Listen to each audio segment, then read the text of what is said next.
guys, how are you all? In this lecture, we are going to cover the motivation theory. This lecture is all about the rapid revision developed by Dr. Monica Segal.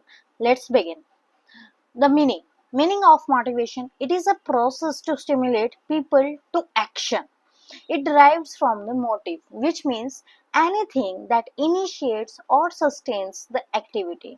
जब हम किसी भी काम को करने के लिए, शुरुआत करने के लिए, उसको बनाए रखने के लिए कुछ भी चीज की रिक्वायरमेंट होती है तो उसे मोटिव कहते हैं.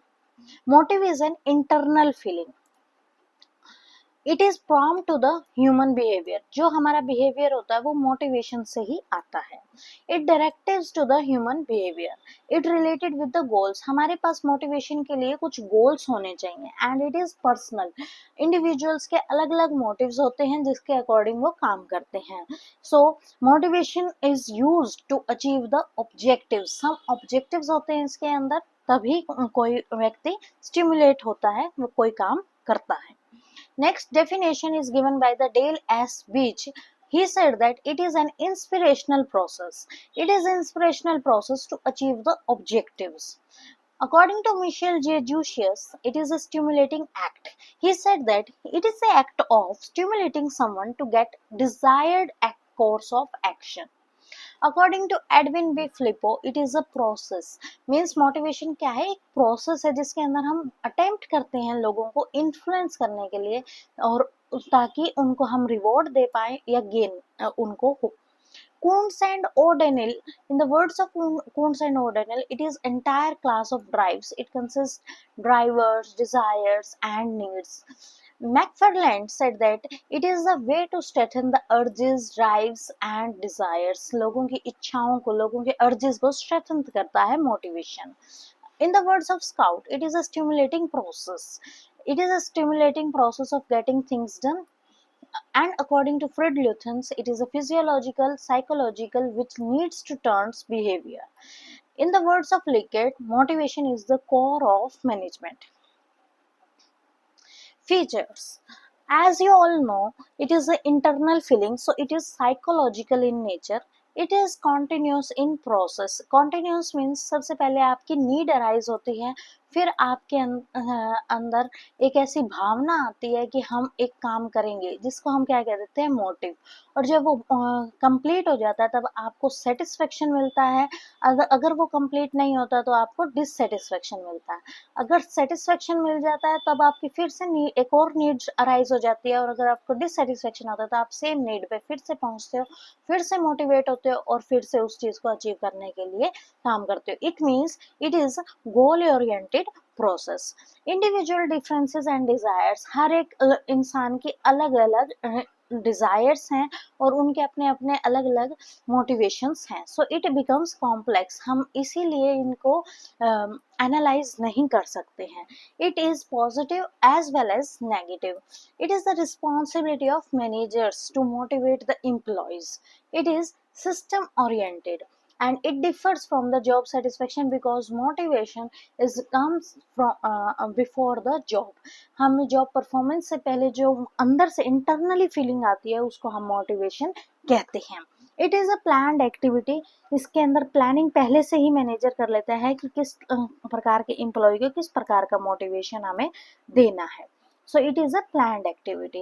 It is a group phenomena. एक ग्रुप में रहते हुए ही लोग आपस में एक दूसरे को देखते हैं, तभी वो मोटिवेशन फीलिंग कर लेते हैं. It differ from moral. Moral होता है बेटे एक टाइम के लिए, किसी वन टाइम में हमारे को कोई नीड अराइज हो और हमने उसको अचीव कर लिया.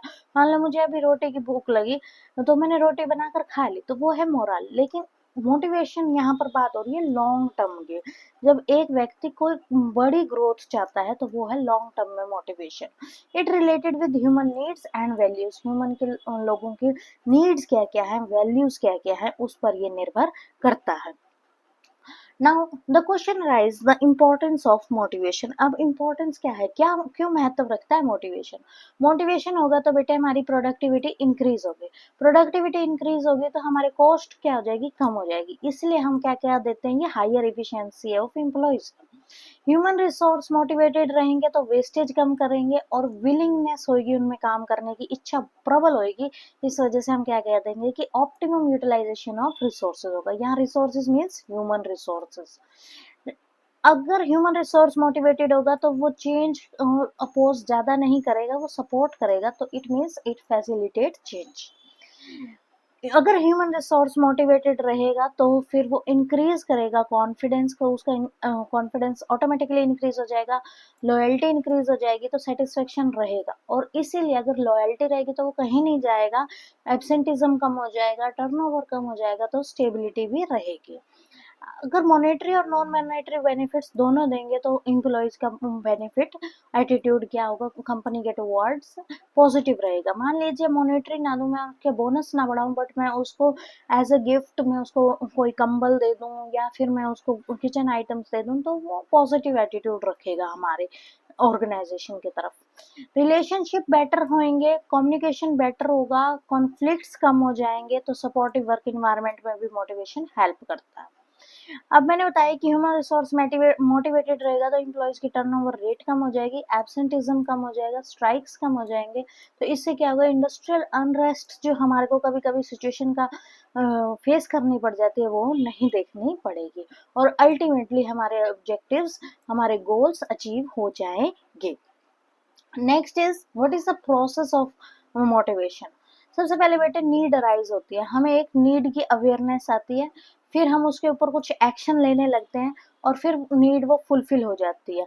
जब वो फुलफिल हो जाती है नीड, तो हम discuss techniques of motivation. Techniques क्या है, सबसे पहले हमें एम्प्लॉयज के साथ पार्टिसिपेटिव नेचर रखना, उसकी प्रेज करते रहना है, उसको करियर डेवलपमेंट प्लान दिखाना, उसको उसका विजन दिखाना है कि अगर आप इस तरीके से ऐसे से काम करते रहे तो हाँ, आप इस स्तर पर एक दिन पहुंच जाओगे। उसके नीड्स को फुलफिल करते रहना है और उसको रिजल्ट्स की नॉलेज देते रहना है कि आपने अगर अच्छी परफॉर्मेंस दी तो आपका ये रिवॉर्ड दिया जाएगा, आपको 15% हाइक दिया जाएगा, आपको 20% हाइक दिया जाएगा। इस तरीके को हमने रिजल्ट्स के नॉलेज उनको देनी है और उनको ग्रोथ की अपॉर्चुनिटीज दिखानी है कि आपने हमारी कंपनीज में इस तरीके की परफॉर्मेंस दोगे तो आपकी यहाँ पर ग्रोथ होगी। मैनेजर से आपको हम जीएम बना देंगे, जीएम से आपको हम, आपके पास चीफ मैनेजर बनने की भी है और डिप्टी मैनेजर बनने की और वाइस मैनेजर बनने की या एजीएम बनने की आपके पास पूरी रिस्पॉन्सिबिलिटी है, या चीफ फाइनेंस ऑफिसर बनने की।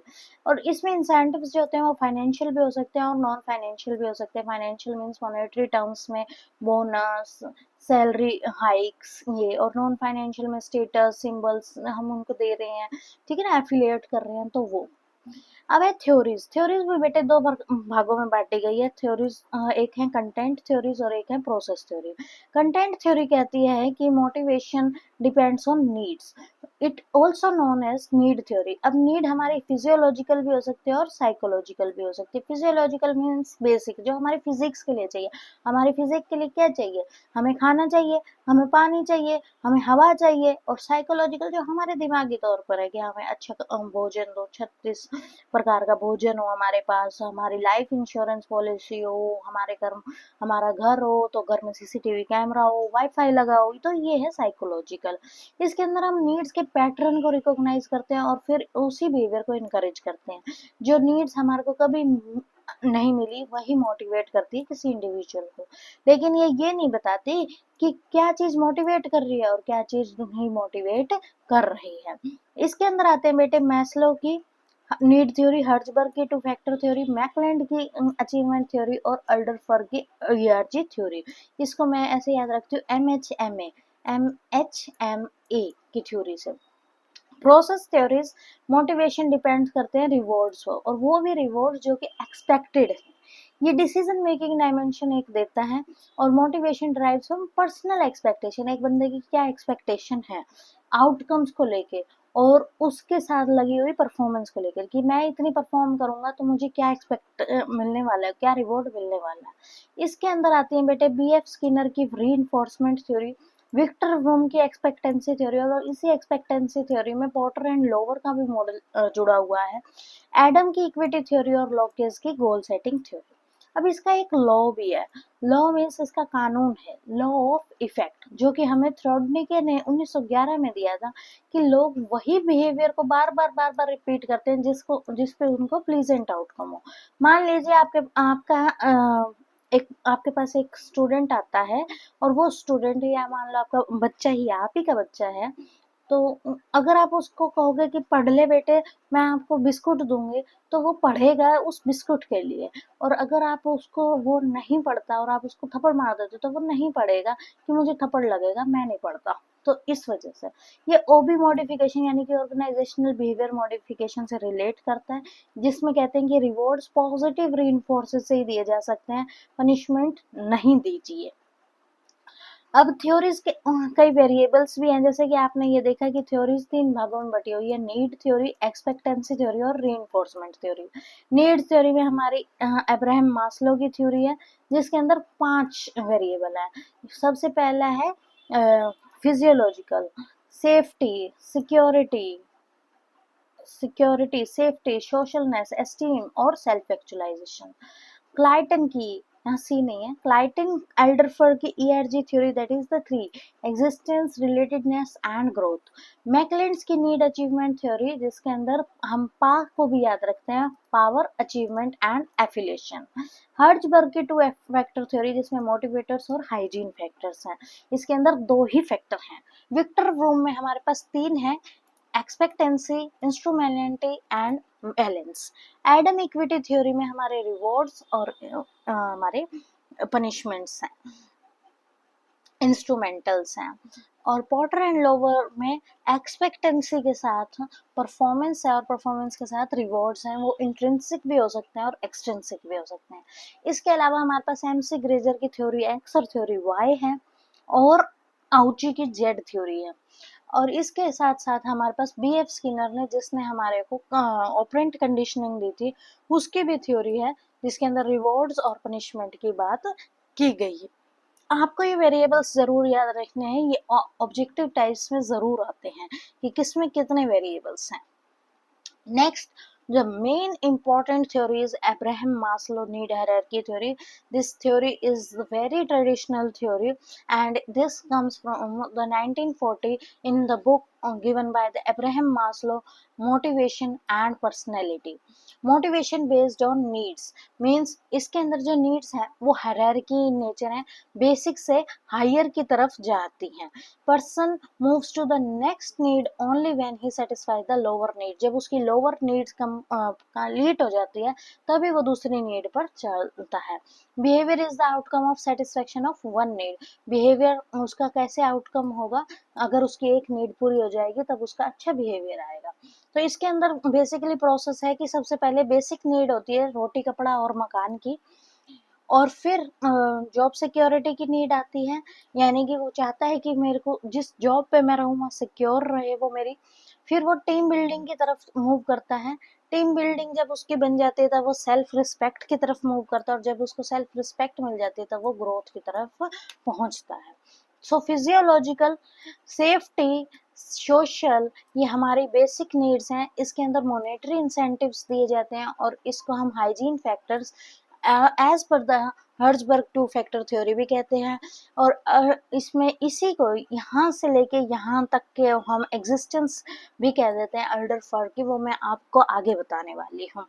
एस्टीम नीड्स होती हैं जिसके अंदर एक व्यक्ति जो है वो ये चाहता है कि उसको सेल्फ रिस्पेक्ट मिले, वो जहाँ काम करता है उसको प्रशंसा की जाए, तो वो उसके अंदर हमें नॉन मॉनेटरी बेनिफिट्स चाहते हैं। अब एक एम्प्लॉय मैनेजर बनना चाहता है, एक चीफ एग्जीक्यूटिव ऑफिसर बनना चाहता है, चीफ टेक्निकल ऑफिसर बनना चाहता है, इसी को ही हम मोटिवेटर्स कह देते हैं। ये हायर लेवल की नीड्स होती हैं।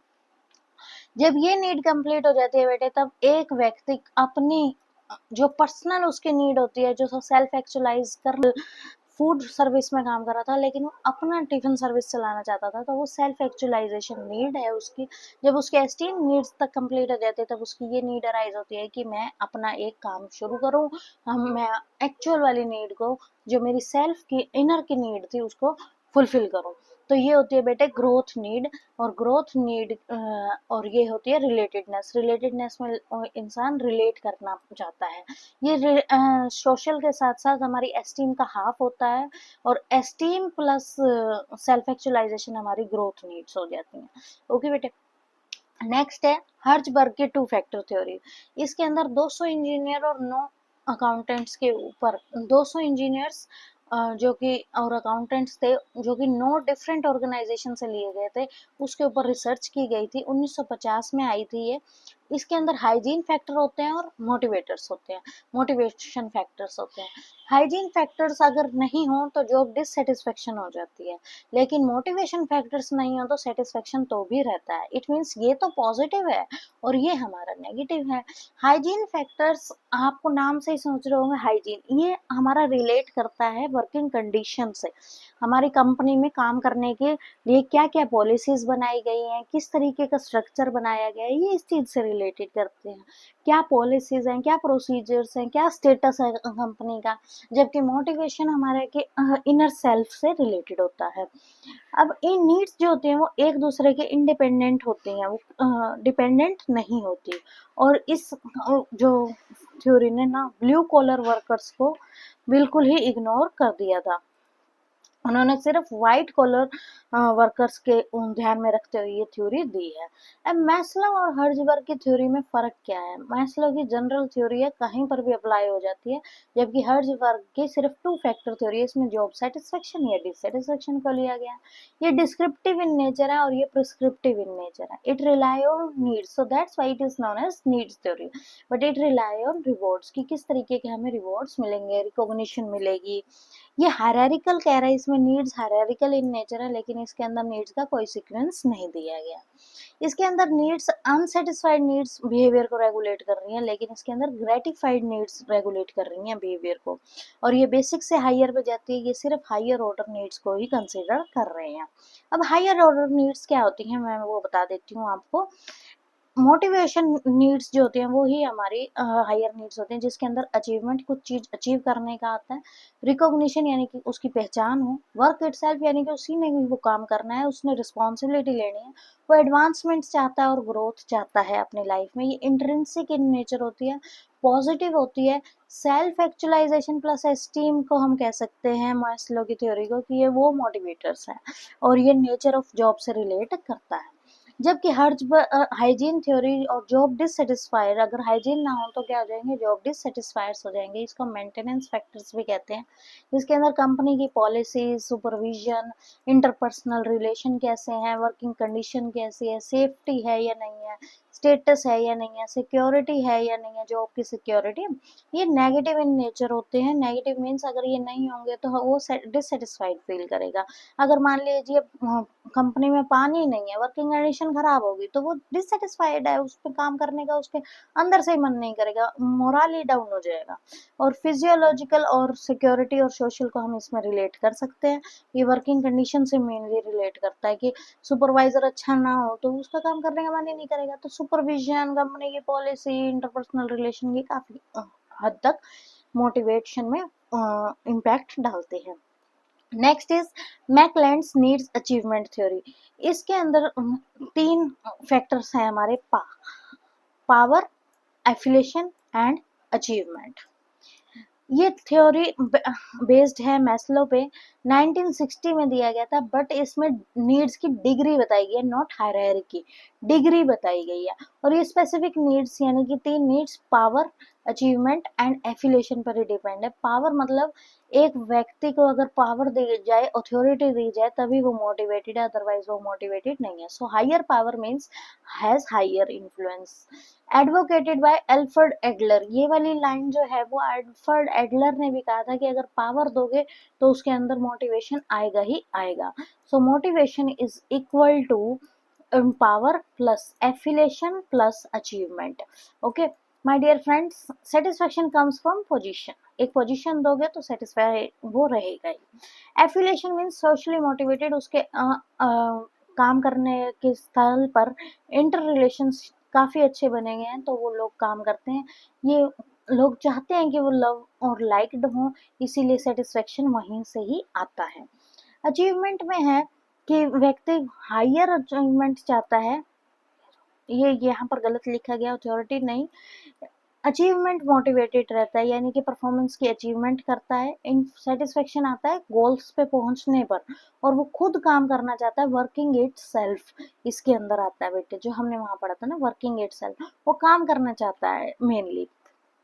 Clayton Alderfer's urge theory. It is the refinement of Maslow theory, but needs has no hierarchy. Needs at more than one level may be active at any point of time. Maslow ने कहा था कि needs एक time पर जब satisfy हो जाती है तभी दूसरी नीड पर चला जाता है, जबकि ये कहता है कि मूवमेंट ऑफ नीड्स हो रहा है, या तो रिग्रेशन हो रहा है या प्रोग्रेशन हो रहा है। प्रोग्रेशन मीन्स आगे की तरफ बढ़ना, और रिग्रेशन मीन्स नीचे की तरफ बढ़ना। हमने पढ़ा कि मैस्लो में बेसिक्स टू हायर जा रहे हैं मीन्स, बट अल्डरफर्स में अल्डरफर ने कहा कि दो प्रकार की मूवमेंट हो रही है, एक कॉन्टिन्यूम है और एक ड्रॉबैक है, एक आगे की तरफ बढ़ रही है और एक पीछे की तरफ आ रही है। एक व्यक्ति सेल्फ एक्चुअलाइज करने के बावजूद भी वो फिजियोलॉजिकल नीड्स को चाह रहा है, इसीलिए उसने कहा कि एग्जिस्टेंस चाहता है, एग्जिस्टेंस के बाद रिलेटेडनेस है, रिलेटेडनेस के बाद ग्रोथ है। अब मान लीजिए वो ग्रोथ पे पहुंच जाता है, लेकिन वो फिर भी ये चाहता है कि उसकी रिलेशनशिप बने रहें, तो वो रिलेटेडनेस है, इसीलिए ये एल्डरफर्ग ERG थ्योरी है, जिसके अंदर ERG means E means existence, R means relatedness, and G means growth. Okay, friends. Thank you and stay tuned, like, share, and subscribe.